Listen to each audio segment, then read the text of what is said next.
Bonjour et bienvenue sur Livre et moi pour une nouvelle suggestion lecture. Je vous propose cette semaine La confrontation de Clara Dupont-Mono. La confrontation est parue chez Albin Michel en octobre 2025 et l'auteur, que je ne connaissais pas mais qui a eu déjà un succès notable, avec S'adapter, qui a obtenu le prix Goncourt des lycéens. L'histoire se passe dans la banlieue parisienne où une école maternelle vient d'être prise en otage par un forcené dont on ignore les desiderata. Il s'agit de 15 enfants de 4 ans et de leur institutrice retranchés dans leur classe. Lorsque le négociateur, Émile Lazo, arrive, la tension est à l'extrême, d'autant que le preneur d'otages s'identifie comme étant Elon Musk.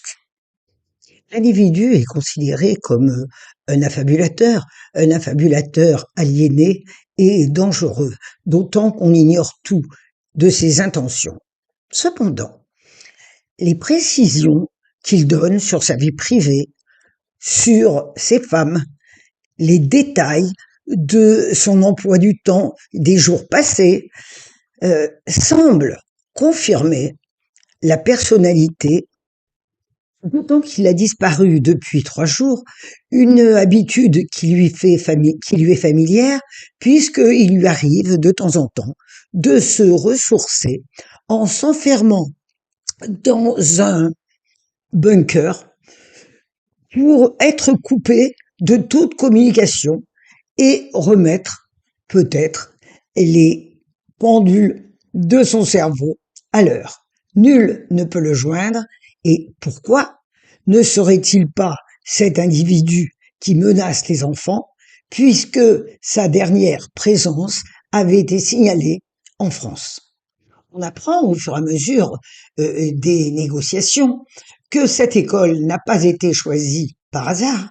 C'est une école qui a banni l'utilisation de tout écran, tant dans le temps scolaire que hors de l'école. Ces enfants constituent donc une réserve d'individus non pollués, susceptibles de constituer un cheptel épargné par la pollution et la destruction de l'IA. Mais que veut-il en faire?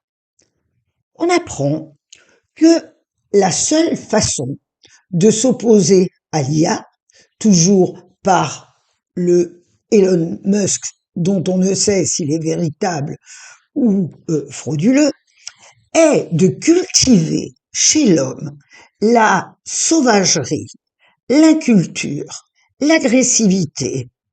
Je vous invite à glisser une oreille indiscrète dans un moment clé de la négociation. C'est le preneur d'otages qui parle. Je suis donc persuadé que le génie humain a un destin et qu'il nous revient, à nous, scientifiques, de tout faire, je dis bien tout, afin que ce destin puisse se réaliser. Ok. Le plus grand ennemi de ce destin, c'est l'IA. Si nous ne faisons rien, elle détruira le genre humain, et donc notre civilisation. C'est pourquoi nous devons nous défendre. Quelles sont nos armes? Il y en a 2. Réveiller l'animalité de nos sociétés, comme je vous l'ai expliqué tout à l'heure, et une autre arme, plus controversée, consiste à, disons, isoler les meilleurs éléments d'une société qui contribueront ainsi à sa survie. Ce roman est un roman d'actualité qui mélange fiction et faits réels.